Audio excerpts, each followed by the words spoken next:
तब ये सर हम अपना मोबाइल में बनाकर आपको सेंड कर देंगे। चलो समझो इधर। तो इससे पिछला क्लास में सर्वांग सम जो हुआ था इनकी सभी कसौटियों को लिखा दिया गया था। समरूप का नहीं, हाँ देखो, हाँ समरूप के बारे में। आज क्या चलेगा, सर्वांग सम की कौन कौन सी कसौटियाँ होती है। कसौटियाँ का मतलब होता क्या है, कसौटियाँ का मतलब होता है कि कुछ ऐसा रूल जिससे हम पता कर सकते हैं कि ये दोनों आकृति सर्वांग सम है या फिर नहीं है ना। तो कौन कौन सा रूल हो सकता है, तो सबसे पहला पे ले लेते हैं हम यस यस यस। ठीक है, देखो कुछ ऐसा रूल होता है जो कि सर्वांग सम में भी काम करेगा और कुछ समरूप में भी काम करेगा, है ना। तो यस यस यस हम समरूप में भी लिखाए थे ना, और इसी चीज़ को सर्वांग सम में भी लिखवा रहे हैं। मतलब दोनों का एक ही नियम होगा। अंतर सिर्फ इतना होगा, सर्वांग सम में ये जो भुजा है एक दूसरे से क्या बराबर होगा, और समरूप में क्या लिखवाए थे, ये भुजा हमेशा एक समान अनुपाती निकलता था, है ना। यही दोनों अंतर होता है, बाकी सब इनका नियम सेम है। तो इसको हम हिंदी में क्या बोलेंगे, भुजा।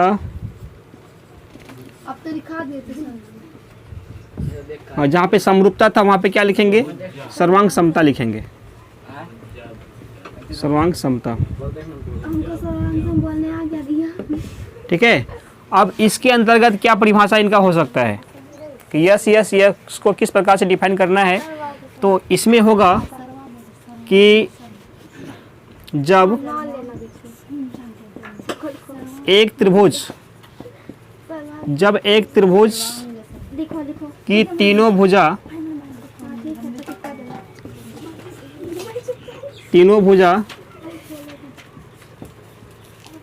दूसरे त्रिभुज के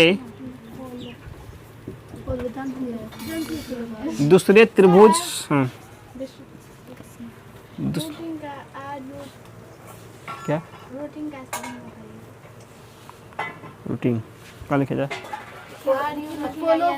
फॉलो भी ना बोली। रूटीन। हाँ अच्छा से लिखिए। नहीं गड़बड़ हो रहा है, अब इसमें डाउट इसमें कंफ्यूज हो रहा है हमको। रूटीन यहाँ लिखिए लीजिए। तो वह लिख दिया, हाँ ये लोग रूटीन, इधर से क्या है, ROUNTI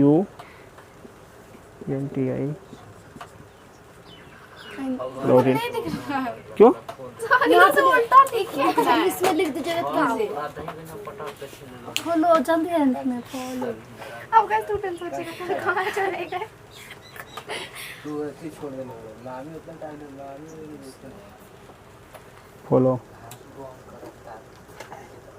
क्या बोले थे हम, बोले थे ना सही। चलो यहाँ पे दोबारा आते हैं। तो बोला दूसरे त्रिभुज के, अब आई नहीं, तीनों संगत भुजा के बराबर होती है। संगत भुजा के बराबर हो तो वह त्रिभुज, उसमें डाउट है, वही तो ING नहीं, ING नहीं लगेगा, लग तो रहा है सब ING लगेगा। रूटिंग नहीं, रूटीन होता है। जो भी होता है वह त्रिभुज एक गूगल पे सर्च कर देना। आपस में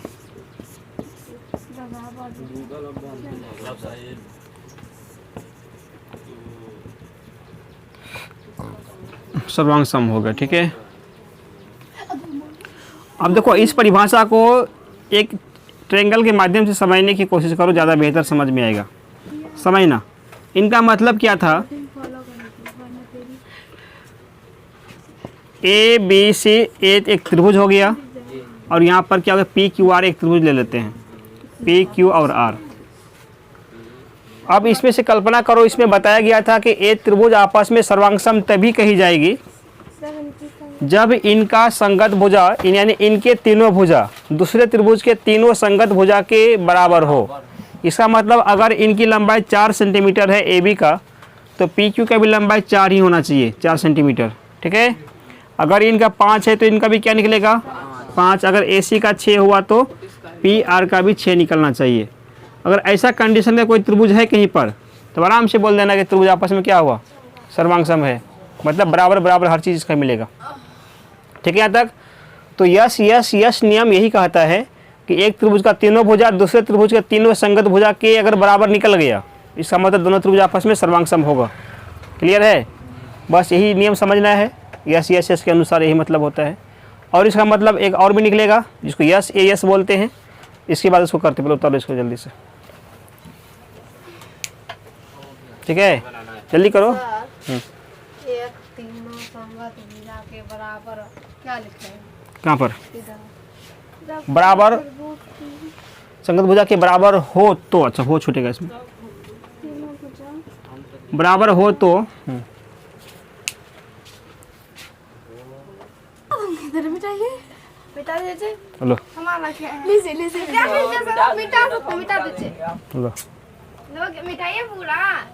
समझाने का मजा आएंगे तो मिटाएंगे कहाँ से? समझना इसका मतलब अब होगा क्या। तो सर्वांग सम होने की दूसरा कसौटी कहता है यस यस ए यस नियम है। इनका मतलब हुआ भुजा कौन भुजा। अब हिंदी कैसे याद रहेगा, तो यस मतलब बताए थे कि भुजा होता है, मतलब कौन होता है। ठीक है, इस अनुसार से ही नाम यहाँ पे नाम रखा गया है। तो अस्पष्ट जिसका नाम से ही पता चलता है कि इनका मतलब क्या होना चाहिए। नाम का मतलब इसमें दो भुजा की बात कहा गया है, तो दो भुजा बराबर होगा। ए मतलब एक कोण बराबर होगा, किसके साथ, किसी और त्रिभुज के साथ ही बराबर होगा। यहाँ पढ़ते हैं हम, बोला गया कि जब एक त्रिभुज की दो भुजा तथा अंतरित कोण। अंतरित कोण का मतलब क्या हुआ बताए थे इससे पहले भी। अंतरित का मतलब होता है जिसके बारे में बोले हैं उससे जो कोण बनेगा। इसका मतलब यहाँ पर दो भुजा की चर्चा किया गया। ठीक है, तो इन दो भुजा से जो कोण बनेगा उसी कोण को क्या बोलते हैं, अंतरित कोण को कहते हैं। उसके बाद बोला गया अगर दो भुजा तथा अंतरित कोण अगर दूसरे त्रिभुज के दो संगत भुजा, मतलब इनका जिस तरफ का भुजा होगा उस तरफ का इसका भी बराबर होना चाहिए। ठीक है, उसी को संगत बोलते हैं। संगत भुजा तथा अंतरित कोण यानी दूसरे त्रिभुज का भी दो भुजा से जो कोण बनेगा उसका वो भी अंतरित कोण कहलाएगा। तो उसका वो अंतरित कोण और इसका भी जिस जो दो भुजा बराबर था इनसे जो कोण बना वो अंतरित कोण, अगर ये दोनों भी आकर आपस में क्या हो गया बराबर हो गया, तो ऐसा कंडीशन में दोनों त्रिभुज आपस में क्या होगा सर्वांग सम होगा। अब इसी बात को चित्र पे आते हैं। इसमें बोला गया था कि एक त्रिभुज का दो भुजा, हमने मान लिया कि ए बी और बी सी दो भुजा हुआ, तथा अंतरित कोण तो दोनों भुजा से कौन सा कोण बना हुआ है, कोण बी ही बना हुआ है। अंतरित कोण मतलब कोण बी हुआ। ठीक है, यहाँ तक बोला दूसरे त्रिभुज के संगत भुजा यानी कि इसका ए बी तो इसका भी क्या पी क्यू बराबर होना चाहिए, बराबर है कि नहीं, 4 4 नाप का है। इसका बी सी तो इसका क्यू आर भी बराबर निकल गया। तो यही दोनों भुजा ने इनका बराबर हुआ था, तो इन दोनों भुजा से कौन सा कोण बना क्यू बना। तो अगर ये क्यू को भी बी के साथ बराबर होना चाहिए अगर सर्वांग सम होगा तब, बराबर नहीं हुआ तो सर्वांग सम फिर नहीं होगा। ऐसा समझे बात। तो दो भुजा मिलेगा, एक कोण अगर बराबर मिल गया तो समझ जाएंगे इस तरह से भी त्रिभुज सर्वांग सम होता है। क्लियर है, तो ये था रूल नंबर दूसरा सेकेंड वाला। इसके बाद पे नेक्स्ट चलते हैं, अगला नियम क्या कहा गया इसका, तो नियम में आते हैं। इसको अब चेंज करते हैं, इस जगह पे क्या समझना, तीसरा नियम में हो गया। अब इस पर ए यस ए लगाते हैं, क्या हो गया, इस बार दो कोण हुआ एक भुजा हुआ, तो नाम क्या होगा, इनका नाम हो गया कोण। कोण यहाँ पर भुजा होगा बीच में, ये भी क्या कहलाएगा कोण कहलाएगा। कोण भुजा कोण सर्वांग सम था। अब इसका मतलब क्या लिखना पड़ेगा, जहाँ पर दो भुजा होता था उस जगह पे क्या लिखेंगे, दो कोण लिखेंगे, क्योंकि इसमें डबल बार ए आया हुआ है। तो सीधा सी बात है कि जब एक त्रिभुज की दो भुजा तथा भुजा नहीं करेंगे, इसमें क्या करेंगे दो कोण करना पड़ेगा, तथा अंतरित कोण की जगह पे क्या हो जाएगा, अब दो कोण से क्या भुजा बनेगा ना, तो इसमें कोण की जगह पे क्या करेंगे अंतरित कोण नहीं होगा, अंतरित भुजा होगा। दूसरे त्रिभुज के दो संगत कोण तथा अंतरित भुजा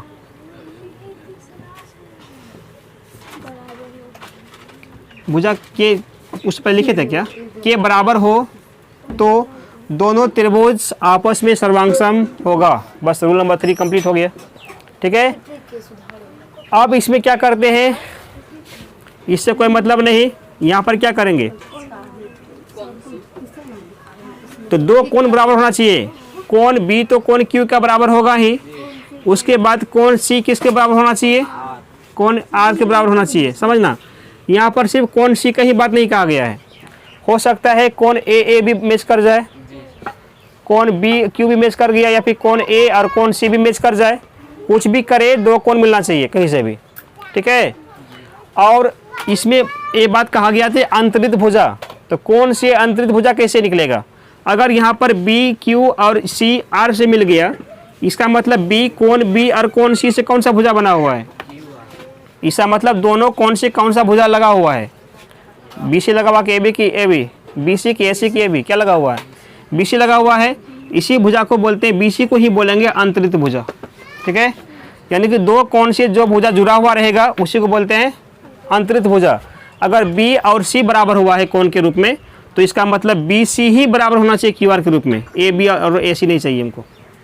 क्लियर है, तो 5-5 मिला कि नहीं मिला, तो ऐसा कंडीशन में अभी दोनों त्रिभुज आपस में क्या होगा, सर्वांगसम हो जाएगा।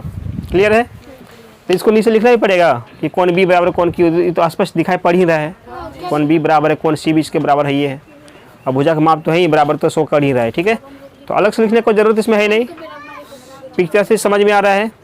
तो ए हुआ तीसरा नंबर का मेथड, इसको बोलते हैं ए यस ए, यानी कोण भुजा कोण। अच्छा फाइन, अच्छा है, कहाँ पे लिखी नहीं पता चलता है। हाँ तो ठीक है, उतारो फास्ट करो, एक लास्ट और बच गया।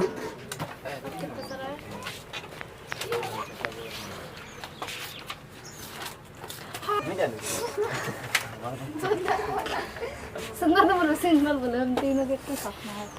क्रॉप कर देना हमको ना, हाँ नहीं कर स्टेटस देखो इसमें।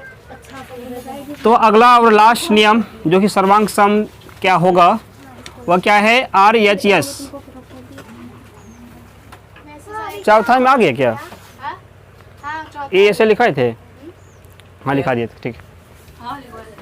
अब समझना, तो आर का मतलब क्या होता है, राइट एंगल। राइट एंगल किसको बोलते हैं, नहीं राइट एंगल, राइट ट्रायंगल बोलते हैं, मतलब समकोण त्रिभुज को बोलते हैं। आर से राइट होता है ना, राइट मतलब समकोण होता है, इसीलिए समकोण के लिए इसमें आर का यूज किया गया है। ठीक है, एच मतलब हाइपोटेनस मतलब कर्ण होता है, एस मतलब भुजा हो गया, कौन सा भुजा नहीं पता। कर्ण के अलावा कितना भुजा बच गया समकोण त्रिभुज में, समकोण त्रिभुज में कुल मिला के 3 भुजा होगी, एक होगा कर्ण और एक लंब और एक आधार। तो कर्ण का चर्चा इसमें किया गया है यच के रूप में, तो क्या बच गया, लंब और आधार बच गया। तो उसमें से कौन सा भुजा के बारे में बोला नहीं पता, यानी दोनों में से कुछ भी हो सकता है, लेकिन ये कर्ण एगो लेकिन होना चाहिए। ठीक है, आर का मतलब एक सिर्फ कहानी किसके लिए है, समकोण त्रिभुज में लागू होगा और किसी त्रिभुज में नियम लागू नहीं होता है। ठीक है, तो इसमें बोलेंगे जब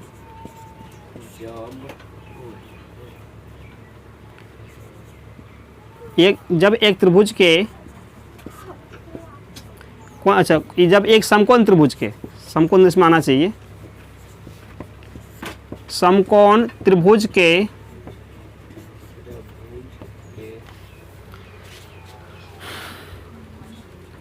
कर्ण तथा कर्ण तथा एक भुजा तथा कोई एक भुजा, कोई एक भुजा दूसरे समकोण त्रिभुज के, अच्छा क्या बात है कि ये सब क्या मैटर का बात चल रहा है, तुम लोग को चलते बोर्ड खत्म हुआ और कुछ पता नहीं क्या क्या होगा भूकंप दुनिया में। हाँ तो और क्या, सब मैसेज जाता है। कोई एक भुजा दूसरे समकोण त्रिभुज के कर्ण तथा संगत संगत भुजा के बराबर हो तो दोनों त्रिभुज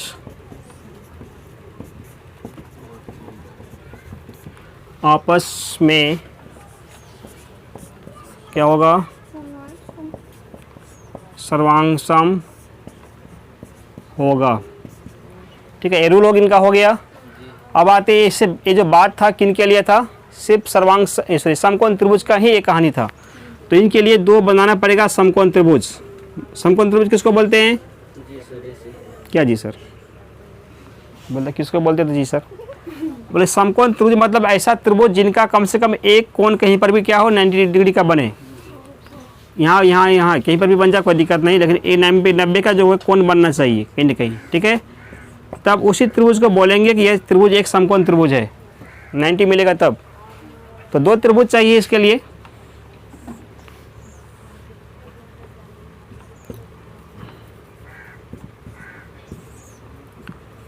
PQR। चलो अब इसको करो, क्या चीज़ करो, ये सर्वांगसम कैसे मतलब किस प्रकार से बनेगा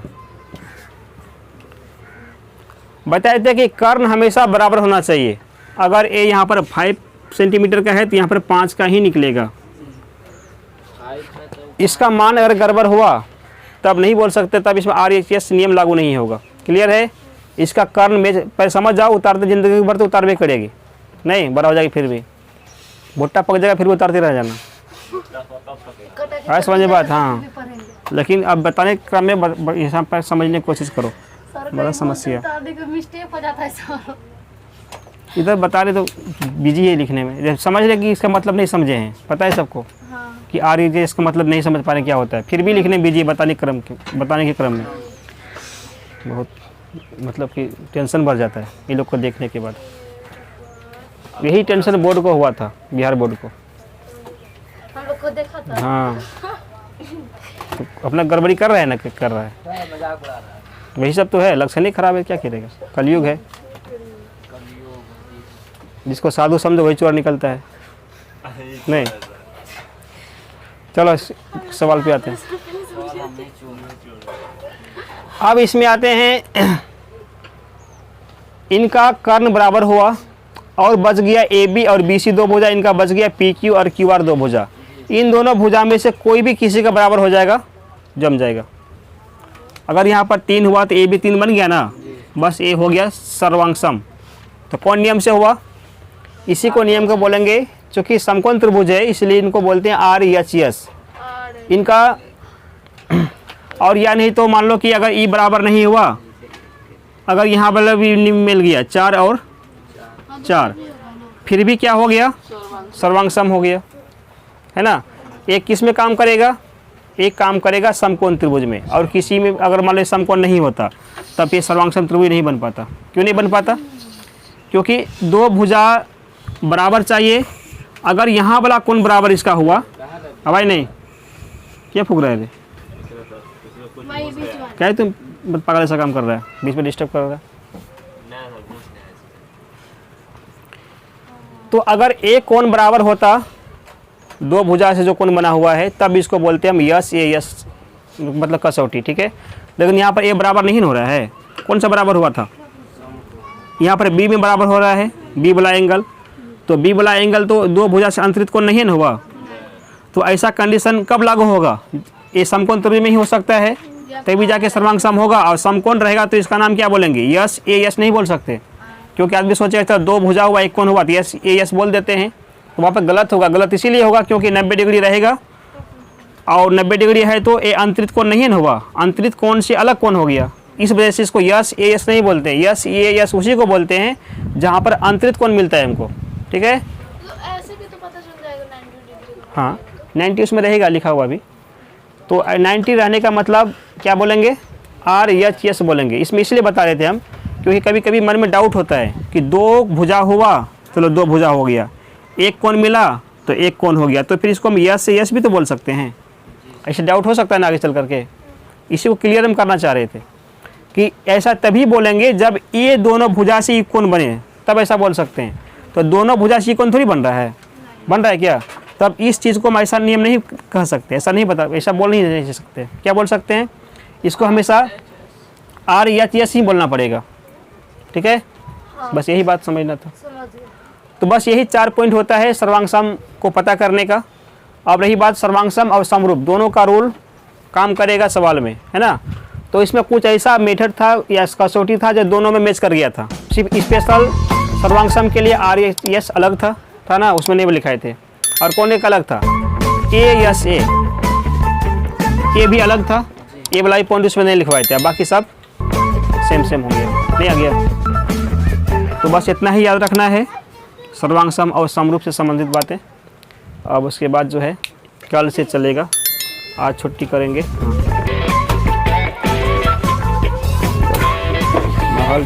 माहौल खराब कर देती है।